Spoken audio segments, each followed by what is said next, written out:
Assalamualaikum warahmatullahi wabarakatuh.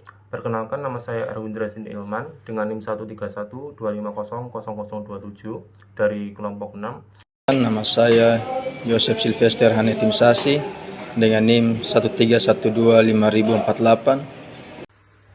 Perkenalkan, nama saya Meliana Ditya dengan NIM 13125024. Perkenalkan, nama saya Pandey Sheryl Chatania, NIM saya 13125007.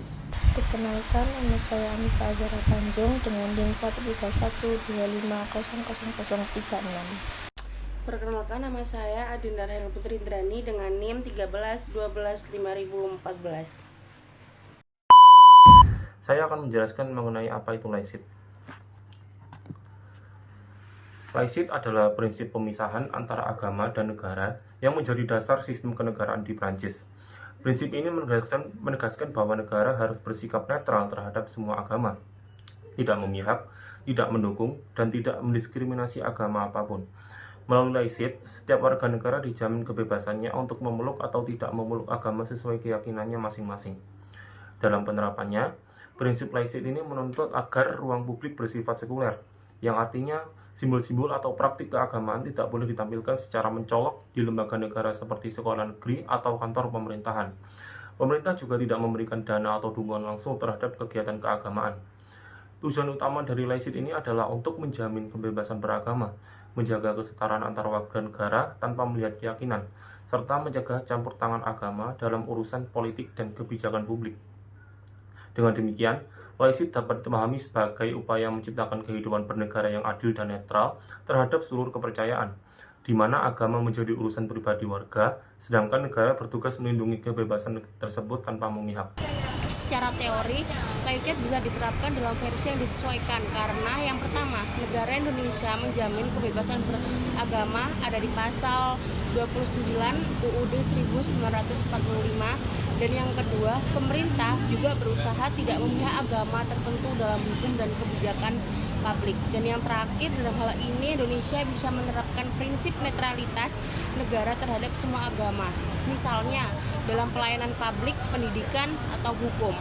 Dan jika tidak bisa diterapkan di Indonesia, secara praktis dan budaya, laicite sulit diterapkan secara penuh karena yang pertama, Pancasila pertama berbunyi ketuhanan yang Maha Esa, artinya negara mengakui peran agama dalam kehidupan berbangsa. Dan yang kedua, masyarakat Indonesia sangat religius dan menjadikan agama sebagai dasar moral, sosial, dan politik. Dan yang terakhir, banyak aspek kehidupan bernegara berkaitan erat dengan nilai agama, misalnya peraturan perkawinan, pendidikan agama wajib, dan hari libur keagamaan. Kalau laicite diterapkan secara ketat seperti di Perancis, bisa muncul konflik sosial karena dianggap menyingkirkan nilai-nilai keagamaan yang penting bagi identitas nasional Indonesia. Apakah laicite bisa diterapkan di negara Indonesia di era Prabowo saat ini?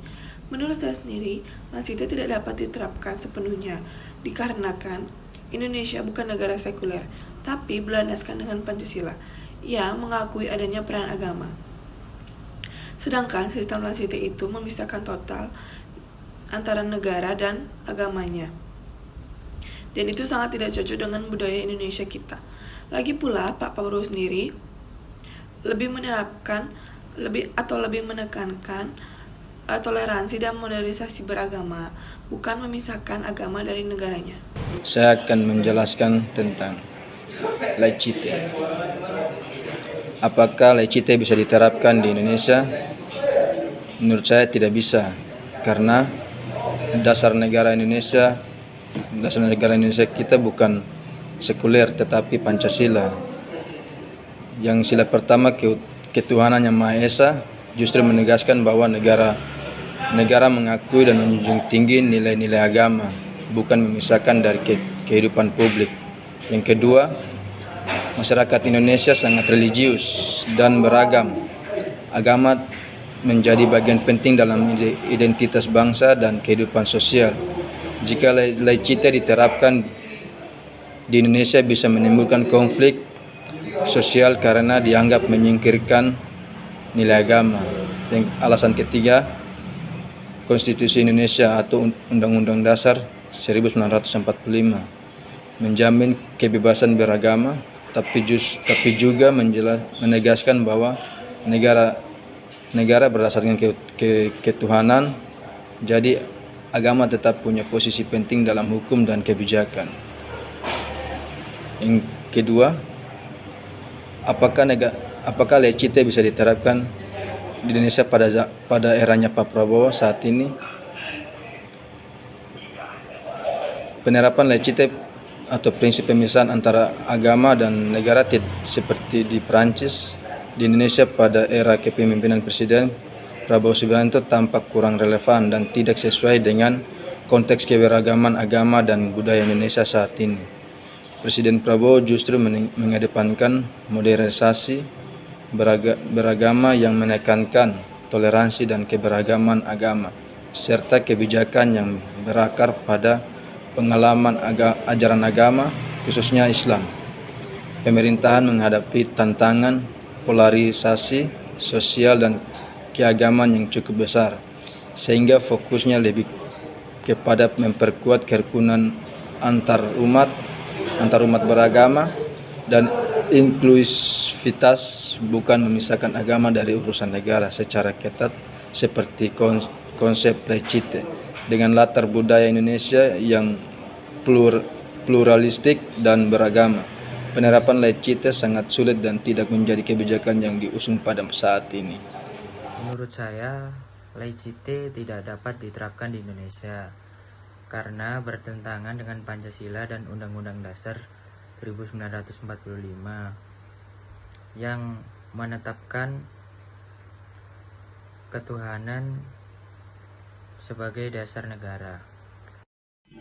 Apakah LCT bisa diterapkan di Indonesia saat Presiden Pak Prabowo? Jawaban saya dan menurut saya tidak bisa, karena jika diterapkan di Indonesia terlebih di periode kepemimpinan Prabowo ini akan sulit karena ada beberapa alasan yang mempengaruhi seperti latar belakang sejarah. Prancis memiliki sejarah yang panjang dalam mengembangkan konsep LCT yang dimulai dari revolusi Prancis pada abad ke-18, sedangkan Indonesia di sisi lain memiliki sejarah dan latar belakang yang berbeda.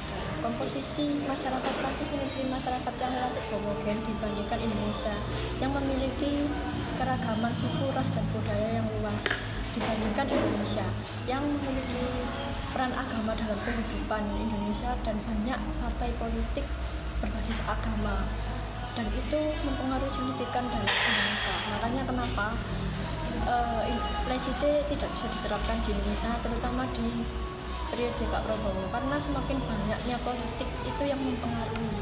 Dan menurut saya di Prancis itu tidak menormalisasikan agama dan tidak menomorsatukan agama, sedangkan di Indonesia itu masih menormalisasikan agama, adanya suku, ras, dan budaya, pasti ada norma-norma agama.